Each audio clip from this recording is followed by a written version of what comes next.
In the heart of Savannah, Georgia, the lavish Fairmont Crown Hotel stood like a monument to old wealth and quiet prejudice. Its owner, Richard Whitmore, a man whose fortune was as vast as his disdain for those beneath him, had ruled it for decades. Among his staff was a quiet, diligent black maid named Evelyn Carter, who had scrubbed his marble floors for 22 years without once being spoken to like an equal. When Whitmore died unexpectedly, whispers of predictable inheritance swirled. The empire would pass to his equally entitled children. But at the reading of his will, the room fell into stunned silence. Every single share, every brick of the hotel, every cent tied to it, all of it, had been left to Evelyn Carter. Nobody could understand why. The Whitmore children's fury burned hotter than the summer heat, and Evelyn's quiet life exploded overnight. From that moment on, she was not just a maid. She was a woman sitting on a throne the Whitmores believed was theirs by blood, and they would do anything to take it back. Before we continue, let us know in the comments where you are watching from today and what time you are currently watching this video. If you enjoy stories like this, make sure to like, share, and subscribe for more. Evelyn Carter's hands smelled faintly of lemon polish that morning.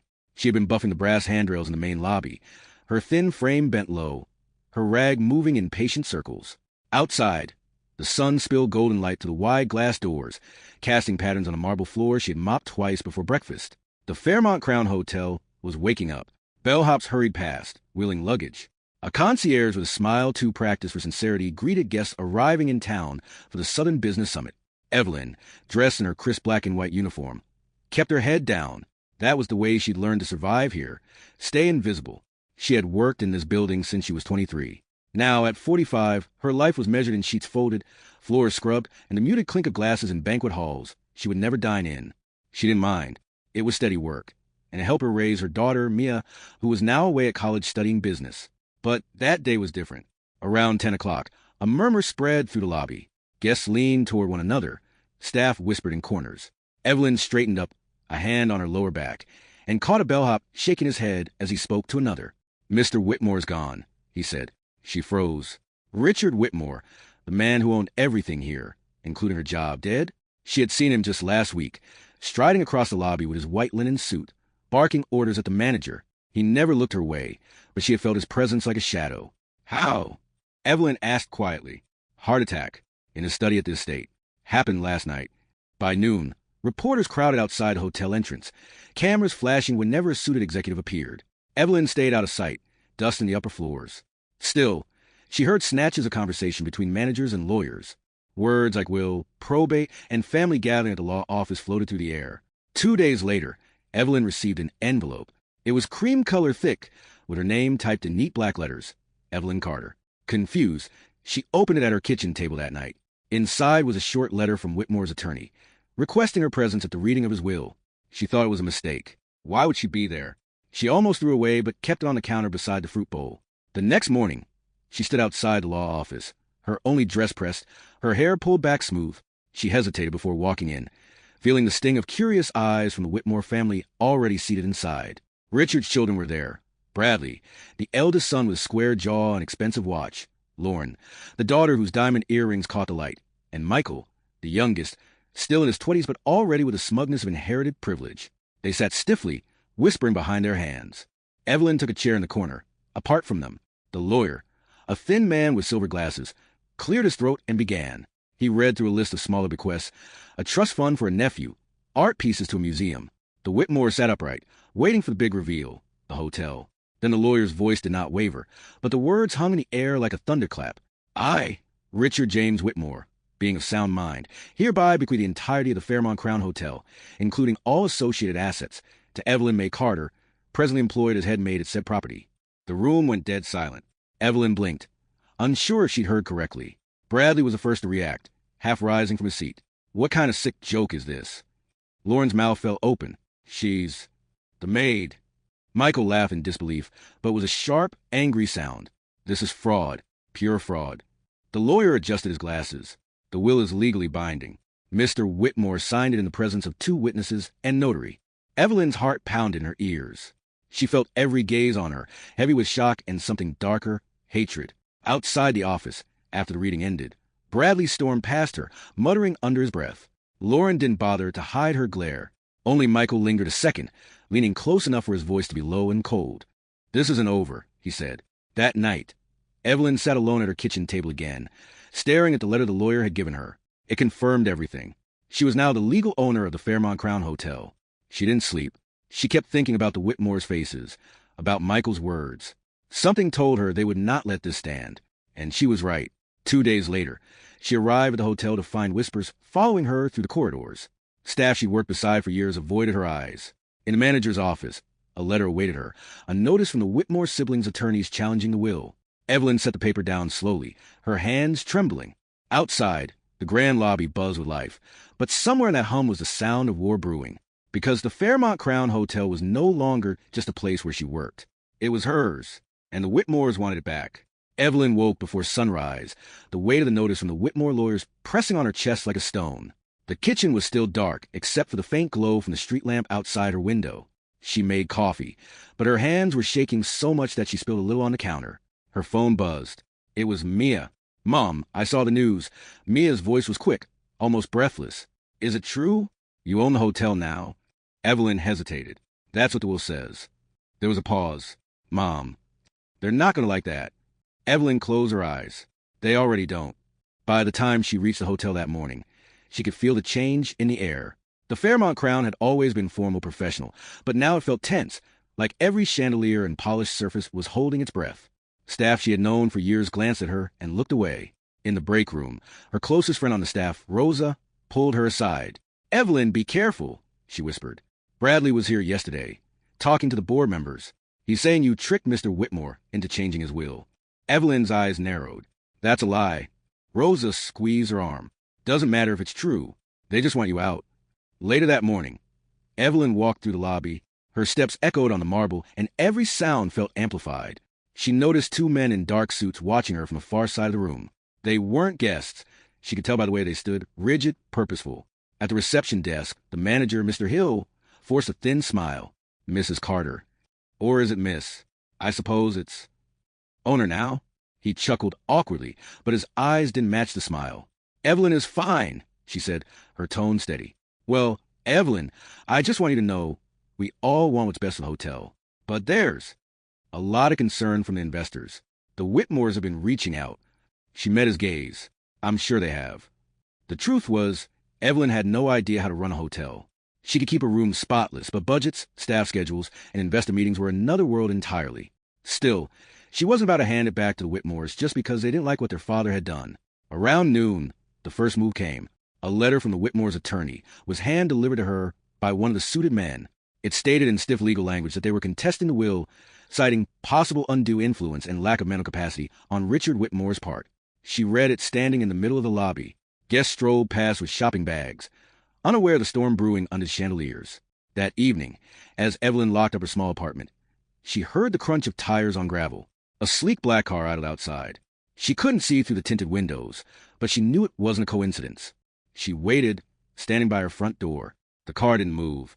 After a long minute, it slowly rolled away. The next morning, Evelyn called the lawyer who had read the will. His voice was calm but firm. "Evelyn, they can file all the challenges they want, but unless they prove coercion or fraud, the will stands. But you need to prepare. They'll try to intimidate you." "I'm already feeling it," she said quietly. 2 days later, Evelyn attended her first board meeting. The long table gleamed under the overhead lights, surrounded by men and women in sharp suits. She sat at the head, a position she never imagined occupying. Bradley was there, his eyes locked on her like a predator sizing up prey. Lauren sat beside him, arms crossed, and Michael leaned back with a smirk. "We all know why we're here," Bradley began, his voice smooth but edged with steel. "My father made a questionable decision in his will. Evelyn here is a fine employee, but she has no experience running a property of this scale. The board must consider whether her ownership is in the best interest of the hotel's future." Evelyn's pulse pounded in her ears, but she kept her chin up. "Your father trusted me enough to give me the hotel. I may not have your experience, but I have 22 years of knowing this place inside and out, and I'm not going anywhere." There was a murmur around the table. Bradley's jaw tightened. When the meeting ended, Lauren brushed past Evelyn, her perfume sharp in the air. "Enjoy your little victory," she said under her breath. "It won't last." That night, Evelyn got home to find her mailbox stuffed with envelopes, letters from strangers. Some congratulated her. Others were filled with crude insults, calling her undeserving, lucky, even a thief. She sat at her kitchen table, reading them one by one, until her hands shook too badly to continue. She was beginning to understand something. Inheriting the hotel had not just made her wealthy, it had painted a target on her back. The real fight was only beginning. Evelyn woke to the sound of her phone, buzzing on the nightstand. It was still dark outside. She fumbled for it and saw Rose's name flashing on the screen. Evelyn, you need to get to the hotel. Rose's voice was urgent. There's been an incident. Evelyn was out of bed before she could ask questions. She threw on jeans and a sweater, grabbed her keys, and drove through the quiet streets. The Fairmont Crown's bright lights glowed against the pre-dawn sky, but something felt wrong. A police cruiser was parked out front. She pushed through the revolving doors and found Officer Daniels, a tall man with kind eyes she'd seen around the neighborhood. "Morning, Miss Carter," he said, his tone cautious. There was some vandalism overnight. He led her to the main lobby. The sight made her stomach twist. Across the pristine white marble floor, someone had splashed dark red paint in huge letters. "Get out." Evelyn stared at it. The words looked angry, almost alive under the bright lobby lights. "We'll check the cameras," Officer Daniels said. "My guess is it's connected to the legal dispute." Bradley's face flashed in her mind, then Michael's smirk. But she kept her thoughts to herself. By mid-morning, the paint was cleaned, but the damage wasn't just physical. Guests had seen it, and whispers followed Evelyn wherever she walked. The staff seemed split.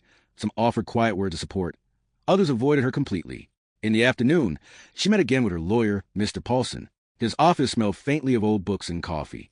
"Evelyn," he began, adjusting his glasses, "the Whitmores filed an emergency petition to freeze any business changes at the hotel until court rules on the will challenge. It's a stalling tactic." "So I can't make decisions for the hotel?" she asked. "Not major ones. They want to paint you as incapable. So when the hearing comes, the judge might think giving them control is the better option." Evelyn sat back in her chair, her fingers gripping the armrests. "And if I do nothing, they win without lifting a finger." Mr. Paulson nodded grimly. "You need to show you can run this place, even under pressure." The next day, Evelyn called a meeting with the department heads at the hotel. They gathered in the conference room, some looking wary, others curious. "I know this has been a strange time," she began. "Some of you may not agree with Mr. Whitmore's decision. But while I'm here, I want this hotel to run better than it ever has. We're going to improve guest satisfaction, cut waste, and make this a place people remember for the right reasons." A few heads nodded. The food and beverage director, a stocky man named Carl, spoke up. "If you can fix the supplier delays in the kitchen, you'll have my vote." Evelyn smiled slightly. "Consider it done." That afternoon, she personally called the suppliers, smoothing out late deliveries and securing a better rate on produce. By the end of the week, the kitchen was stocked and the staff was talking. But the Whitmores weren't quiet. On Friday evening, Evelyn returned to her car in the hotel parking garage and found a small envelope tucked under the windshield wiper. Inside was a single typed sentence. "You don't belong here." She looked around the dim garage, her skin prickling. It was empty, but she had the strange sense of being watched. She drove home with her hands tight on the wheel, checking the rearview mirror every few seconds. Saturday morning brought another problem. A travel blog had published an article titled "Scandal at the Fairmont Crown. Maid turned owner faces backlash." It quoted anonymous sources, clearly Whitmore allies, claiming Evelyn was unfit, that employees were quitting, that the hotel's reputation was in free fall. Mia called within an hour of it going online. "Mom, you need to fight this. Go public, tell your side." Evelyn hesitated. She wasn't used to cameras or reporters, but she also knew silence would let the Whitmores control the story. That afternoon, she agreed to a local news interview. Standing in a hotel lobby with the reporter's microphone in front of her, she spoke plainly. "I've worked here for 22 years. I know every hallway, every room, every corner of this building. I didn't ask for this inheritance, but Mr. Whitmore made his choice, and I will honor it by making this hotel better than it has ever been." The clip aired that evening, and while some online comments were still cruel, others began to defend her. Guests even stopped her in the lobby to say they'd seen her on TV and were rooting for her. But just as she felt a flicker of hope, Rosa knocked on her apartment door late that night. Her face was pale. "Evelyn," she said, her voice shaking, "I don't know how to tell you this, but someone's been asking around about your daughter." Evelyn's breath caught. "Mia?" Rosa nodded. "Two men came to the staff entrance today. Said they were delivering something, but they started asking where you live, where your daughter goes to school. I told them nothing, but it didn't feel right." Evelyn felt a cold knot form in her stomach. The fight over the hotel had just turned personal. Evelyn didn't sleep that night. She lay in bed staring at the ceiling, listening to every creak in the apartment building, every car passing outside. Her mind kept going back to Rosa's words, asking about your daughter. By morning, her decision was made. She called Mia. "I want you to come home for a few days," Evelyn said. "Mom, I'm in the middle of classes. I know, But until I figure out who those men were, I want you where I can see you. Mia sighed but didn't argue. By evening, Evelyn was at the bus station waiting for her. When Mia stepped off the bus, Evelyn hugged her so tightly the girl laughed nervously. Mom, I'm fine. You're squeezing the air out of me. Back at the apartment, Evelyn double-checked that all the locks worked and kept the curtains drawn. The next morning, she went to the hotel early. The parking garage still made her uneasy, so she parked in the street. As she walked in, she noticed Bradley sitting in the lobby with a man in a gray suit she didn't recognize. Their conversation stopped the second they saw her. "Enjoying the view?" she asked, her tone sharper than she intended. Bradley smiled without warmth. "Just here for a meeting. Don't worry, I won't get in your way." She didn't respond, but as she walked past, she caught his last words to the man in the suit. "Make sure she feels the pressure." That day was a whirlwind.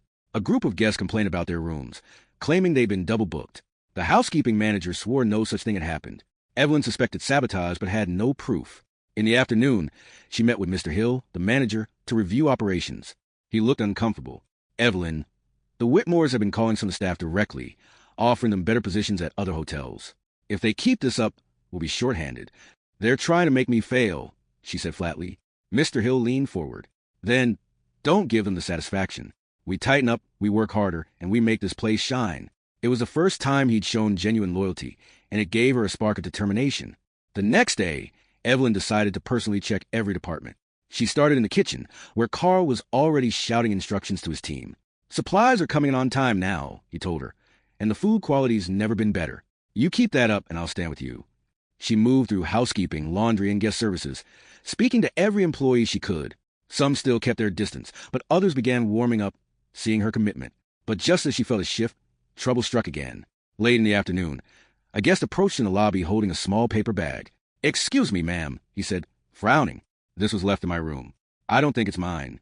Evelyn opened the bag. Inside was a tiny recorder, the kind used for spying. Her stomach tightened. "What room number?" she asked. 412. Evelyn knew that room had been cleaned that morning by Rosa. She immediately called Rosa into the office. "Did you see anyone in that room after you cleaned it?" Evelyn asked. Rosa shook her head. "No one. I finished and locked it." Evelyn contacted security to pull the camera footage for that floor. The recording showed a man in a maintenance uniform entering room 412 after Rosa left, except no maintenance was scheduled there. His face wasn't visible, but his build looked familiar. Evelyn couldn't place it, but she knew it wasn't one of her regular staff. She sent a copy of the footage to her lawyer. "Document everything," Mr. Paulson said. "This isn't just intimidation anymore. This is trespassing." That night, Evelyn walked Mia home from a diner, where they grabbed dinner. The street was quiet until a black SUV turned the corner and slowed as it passed them. The tinted window rolled down just enough for someone inside to flick a folded piece of paper onto the sidewalk. Evelyn didn't pick it up until the SUV disappeared. She unfolded it under a streetlight. The message was short. Family can be hurt in many ways. Mia's voice trembled. "Mom, what does that mean?" Evelyn shoved the paper into her bag. "It means we need to be more careful." The following morning, she met privately with Officer Daniels at the police station. She handed him a note and explained the strange visits, the vandalism, the recorder in the guest room. He scribbled notes. "Ms. Carter, I'll open a case file. But you need to understand, without solid proof linking these things to a specific person, it's hard to press charges." Evelyn nodded, but inside she was already making another decision. If the Whitmores wanted her gone badly enough to scare her daughter, she'd fight back harder than ever. She left the station and walked back into the hotel with her head high. But she couldn't shake the thought that the battle was now spilling far beyond the walls of the Fairmont Crown. By Monday morning, Evelyn had a plan. If the Whitmores wanted to paint her as weak, she'd do the opposite, show the staff and the public that she was in full control. She called an all-staff meeting in the hotel's ballroom. The room filled with servers, housekeepers, bellhops, and front desk clerks. Some sat with arms folded, others whispered to their neighbors. Evelyn stood on the small stage, her posture straight. "I know this last month has been strange," she began. "You've all seen the headlines. You've heard the rumors. I'm not here to hide from them. Yes, I inherited this hotel. No, I didn't expect it. But I've worked beside you for 22 years. I know the work you do matters. And I'm not here to fail. I'm here to make the Fairmont Crown the best it's ever been, and I want all of you with me." A ripple went through the crowd. Rosa clapped first, then Carl, then a few more. Not everyone joined in, but Evelyn saw the shift, small but real, after the meeting. She rolled up her sleeves and worked alongside the staff for the rest of the day. She helped carry trays in the kitchen, checked rooms with housekeeping, and greeted guests in the lobby. By evening, Word had spread. The new owner wasn't afraid to work. But the Whitmores weren't done. The next morning, Evelyn arrived to find a reporter waiting at the entrance. "Ms. Carter, care to comment on the sudden health inspection failure at your hotel?" Evelyn frowned. "Health inspection?" The reporter handed her a printed notice. It claimed the Fairmont Crown had failed a surprise inspection due to serious violations. Inside, she found Carl fuming in the kitchen. "They said we had expired food in storage." "That's a lie. I checked the dates myself yesterday." Rosa joined them, her face pale. They also claimed the laundry room had unsafe equipment. "Evelyn, someone planted this." Evelyn called Mr. Paulson immediately. "They're manufacturing problems," she said. "That's exactly what it sounds like." He agreed. "The timing isn't a coincidence. You passed inspection for years without issue. I'll request a review of this so-called failure." While she was still on the phone, Mr. Hill approached with more bad news. 2 major event bookings just canceled. Both said they were going to take their business elsewhere after recent developments. Evelyn clenched her jaw. "Let me guess, the Whitmore's influence?" "I'd bet on it," Hill said grimly. By late afternoon, she was drained but refused to leave. She walked the halls of the hotel, checking on guests and staff. That's when she noticed a man lingering by the service elevator, holding a clipboard. "Can I help you?" she asked. The man looked startled. Maintenance check." "Show me your work order," she said. He hesitated, then turned and walked quickly toward the exit. Evelyn followed, but by the time she reached the lobby doors, he was gone. That evening, she took Mia to dinner at a small Italian place across town. They were halfway through their meal when Evelyn's phone buzzed with a message from Rosa. "Don't come back to the hotel tonight. Something's going on." Evelyn's fork froze in midair. She excused herself from the table and called Rosa. "Rosa, what happened?" "I saw Bradley in the lobby," Rosa whispered. "He wasn't alone. 2 men were with him. They went up to the top floor. I don't know why, but it didn't look like business." Evelyn's first instinct was to rush over, but she forced herself to think. Did anyone else see them? Security, but... Rosa hesitated. "Evelyn, I think they're on his side." Evelyn ended the call and sat back down with Mia, masking her worry. She didn't want her daughter to sense the danger. Not yet. When they got home, Evelyn sat in the dark living room long after Mia went to bed. She thought about Bradley moving freely through the hotel. The fake inspections, the cancellations, the notes. Each one was a move on a chessboard she hadn't asked to play on. She decided she couldn't just defend herself anymore. She had to go on the offensive.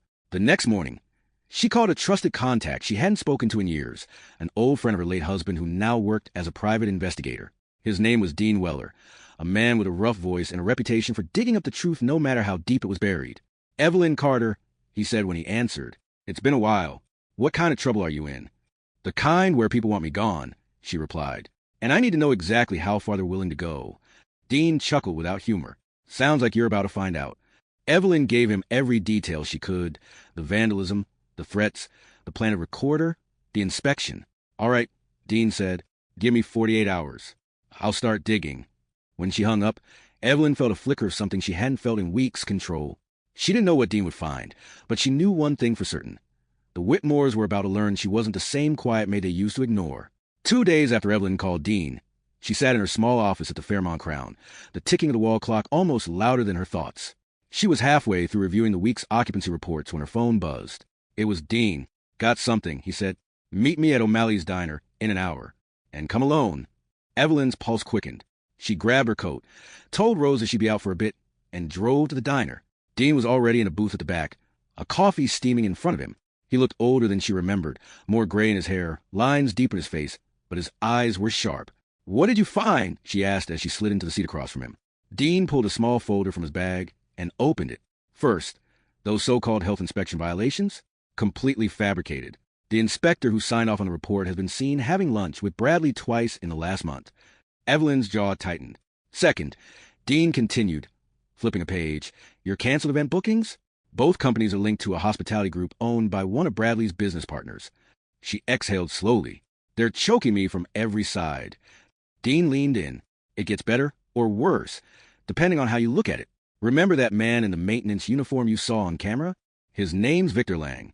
He used to work private security for the Whitmores. He's been on their payroll for years." Evelyn felt the room close in around her. "So they planted him inside my hotel." Dean nodded. "I'm still digging into what he was doing there. But here's the big one. Bradley's been meeting with a developer. Plans for a luxury condo project, right where the hotel stands now." Evelyn's eyes widened. "He wants to tear it down?" "Looks like it. My guess? He's trying to make the hotel seem like a failing business. so he can get the court to hand it back to the family, then sell it off for the condo deal. Evelyn gripped the edge of the table. He's not just trying to ruin me. He's trying to erase the hotel. Dean slid the folder toward her. Everything I've got so far is in here. You need to be ready. If he's this desperate, he might push harder. Evelyn nodded slowly. Then so will I. When she returned to the hotel, she called a meeting with Mr. Hill, Carl, and Rosa. She laid out Dean's findings. This means every problem we've had wasn't just bad luck, she said. It was planned. They want to force me out and destroy this place. Carl slammed a fist lightly on the table. Then we don't give them the chance. Mr. Hill agreed. We tighten security. No one comes in without clearance, even if they're wearing a uniform. Rosa added, and we watch the guest safety. If they plant something again, we catch it first. Evelyn felt a flicker of hope, small but real.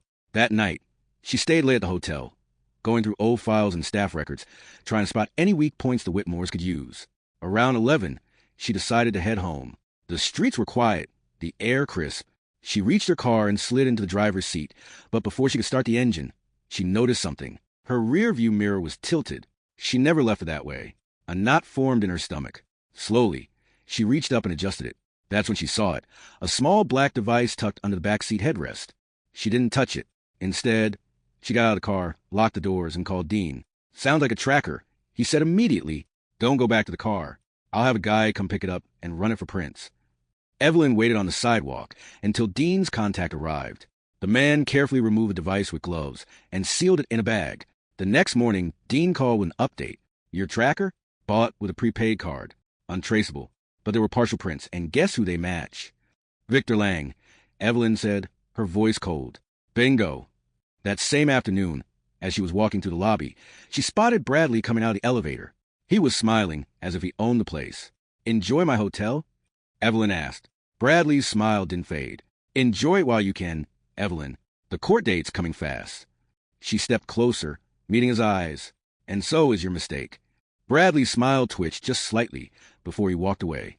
Evelyn knew then, whatever happened next, the fight was about to get ugly. The morning of the court hearing was 1 week away.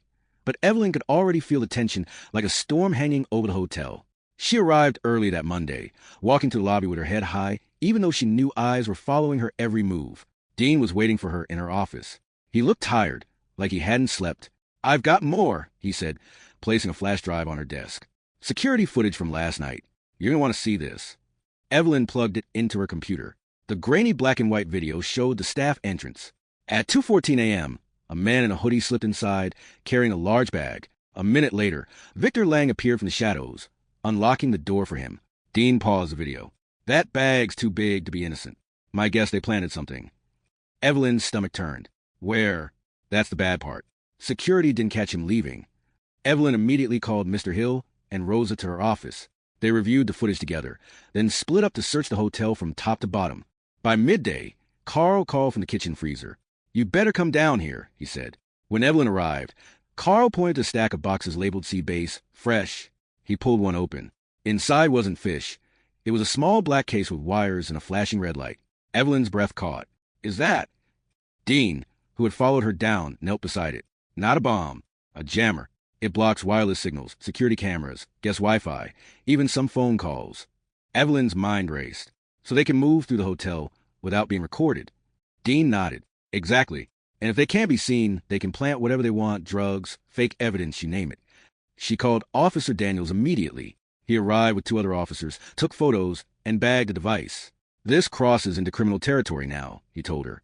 We'll step up patrols around the hotel. Word spread quickly among the staff. Some were nervous, but others grew more openly supportive, realizing Evelyn was under attack. Rosa stuck close to her side, quietly updating her on which staff members seemed loyal and which might be feeding information to the Whitmores. 2 nights later, Evelyn was leaving late when she spotted a familiar figure in the parking lot, Bradley, leaning casually against a black SUV, phone in hand. She walked straight toward him. You're not even trying to hide it anymore, are you? Bradley looked up, smirking. Why should I? In a week, all this will be mine again. Evelyn crossed her arms. Not if the court sees the kind of games you're playing. Bradley's smile thinned. Careful, Evelyn. Some games have no rules. Before she could reply, the SUV's engine started and he climbed in, disappearing into the night. The next morning, a package arrived for her at the front desk. No return address. Evelyn opened it in her office, with Dean watching. Inside was a single item, a hotel key card, wrapped in a scrap of paper that read, Room 807, midnight. Dean frowned. It's a trap. Evelyn's first instinct was to throw it away. But something told her that whatever was in that room might be important. After thinking it over, she agreed to go, but not alone. At 11:50 p.m., she and Dean took the service elevator to the 8th floor. The hallway was silent, carpet muffling their steps. Dean slid the card into the lock of room 807. The door opened to darkness. Dean flipped the light switch, and both of them froze. On the bed sat a thick manila envelope. In bold black marker across the front, Whitmore files. Dean picked it up carefully and opened it. Inside were copies of contracts, bank transfers, and email printouts, all tied to the condo project Bradley had been planning, and all showing illegal kickbacks to city officials.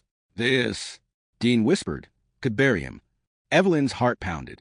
Why would they leave this for me? Dean's expression darkened. Maybe they didn't.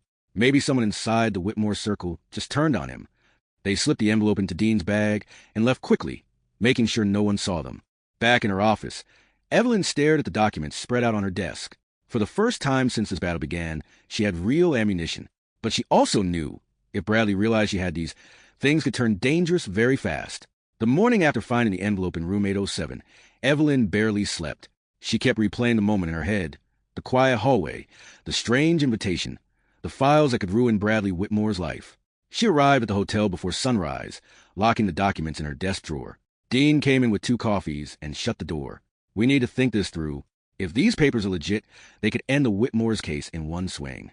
They're legit, Evelyn said firmly. The bank records alone would get city officials fired. Dean lowered his voice, which means someone's going to want them back. And they won't ask nicely. Around 9 a.m., Rosa rushed in. You need to see the news. She set her phone on the desk. The local channel was covering a sudden city council meeting. Words like zoning fraud and illegal payments flashed on the screen. Evelyn recognized one of the officials. His signature was on the contracts in her envelope. They're panicking, Dean said, a slow grin forming. This is good. But good news didn't last long. By mid-afternoon, a staff member named Curtis, one of the few Evelyn didn't fully trust, came to tell her that some men were asking questions in the lobby about her. When she stepped out to see for herself, 2 sharply dressed men in dark suits were speaking to the concierge. They looked more like private investigators than hotel guests. One of them glanced at her. Then the other leaned in and whispered something before they both left. Dean caught up with her in the hallway. Those are Bradley's people. I've seen one of them tailing me before.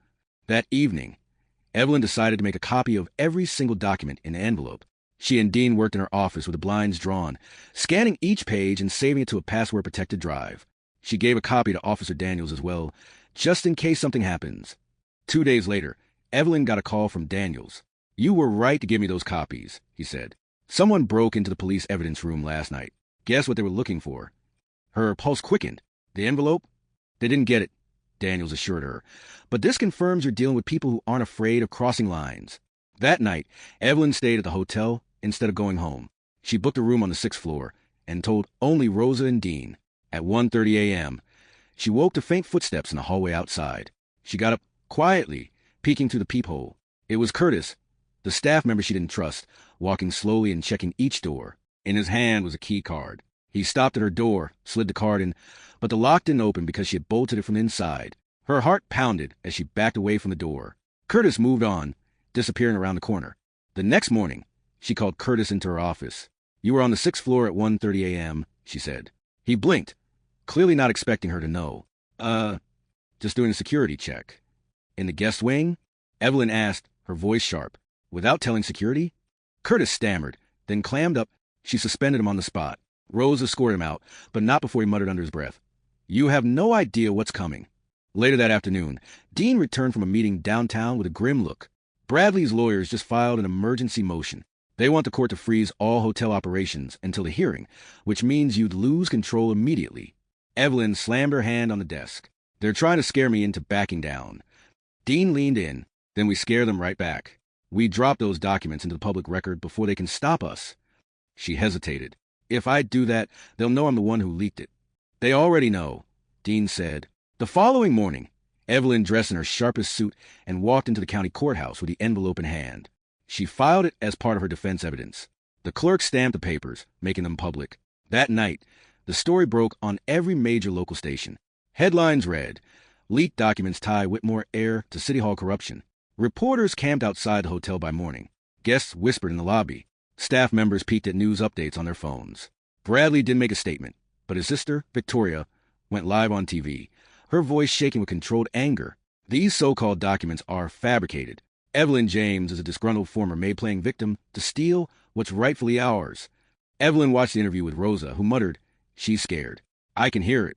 But Evelyn knew fear could make people dangerous. The night before the hearing, Dean spotted the black SUV parked across the street again. Inside, two men were watching the hotel. Dean turned to Evelyn. "Tomorrow's the day. They're going to throw everything they have at you." Evelyn looked out at the SUV, her jaw tight. "Then they'd better be ready, because I'm not walking away." The courthouse steps were packed with reporters, camera flashes firing like lightning. Evelyn stepped out of black sedan with Dean and Officer Daniels at her side. She wore a plain navy suit, nothing flashy, just the image of someone who was there for truth, not the headlines. Inside, the air was heavy with tension. On one side of the courtroom, Bradley Whitmore sat between his lawyers, wearing a crisp gray suit, jaw locked tight. His sister Victoria was next to him, arms folded, her glare fixed on Evelyn like she could burn holes through her. The judge, a stern woman in her 60s, entered, and the room rose. This court is now in session for the matter of Whitmore versus James. Bradley's lead attorney opened first. He spoke in a calm, controlled tone, painting Evelyn as an opportunist, a maid who got lucky and decided to take more than she was given. "The will, Your Honor, was signed under questionable circumstances," he said. "And these documents she's parading as evidence are falsified to slander my client's family." Evelyn sat still, but her hands gripped the table beneath. When it was her turn, Dean stood up for the opening statement. "My client didn't ask for this fight. She was content to do her job. But the truth has a way of finding its way out. And the truth is that Bradley Whitmore has more to hide than he wants this court to know." The first witness was a former city clerk, called by Evelyn's team. He admitted under oath that he had processed irregular zoning approvals for Whitmore hotels after receiving gifts. His hands trembled as he spoke, sweat beading on his forehead. The courtroom buzzed. Next came the bank records, copies from the envelope in room 807. Dean walked the judge through each suspicious payment, each transfer timed perfectly with city contracts going through. Bradley's lawyers objected at every turn, but the judge allowed most of it in. Then Officer Daniels took the stand. He testified about the break-in at the police evidence room and the SUV scene surveilling the hotel. This wasn't about defending a family's honor, Daniels said. This was about silencing someone who could prove the truth. Bradley sat stiff, his face reddening. Victoria, however, made the mistake of taking the stand herself. She denied everything at first, but Dean produced an email from her account, arranging a meeting with the city clerk days before a large zoning approval. She tried to claim it was about charity work, but her voice cracked and the judge noticed. By mid-afternoon, it was clear the momentum had shifted. Evelyn finally took the stand. She didn't give a dramatic speech. She simply told her story. How she'd worked for the hotel for decades. How the late Mr. Whitmore treated her harshly at times, but never broke his word when it came to work. How she was shocked to be named in the will, and how she'd only gone public with the documents after being threatened. "I didn't want any of this," she said, her voice steady. "But if someone hands you the truth, you don't get to throw it away just because it makes powerful people uncomfortable." When she stepped down, the judge called for a short recess. Evelyn walked to the water fountain with Dean. "How do you think it's going?" she asked quietly. He gave a faint smile. "I think Bradley's about to have a very bad day." After the break, the judge returned with her ruling. The courtroom went dead silent. She addressed the will first. "The evidence provided shows no coercion in the signing of Mr. Whitmore's last will and testament. The claim that Ms. James manipulated the decedent is unsupported. Therefore, the court recognizes the will is valid." A murmur rippled through the room. The judge continued. "As for the counterclaims of fraud and defamation, the evidence presented today, including sworn testimony and documented financial transactions, supports an investigation into the Whitmore family's business dealings. I am ordering that matter be referred to the district attorney's office." Evelyn heard Victoria gasp. Bradley's fist clenched on the table. Finally, the judge looked directly at Evelyn.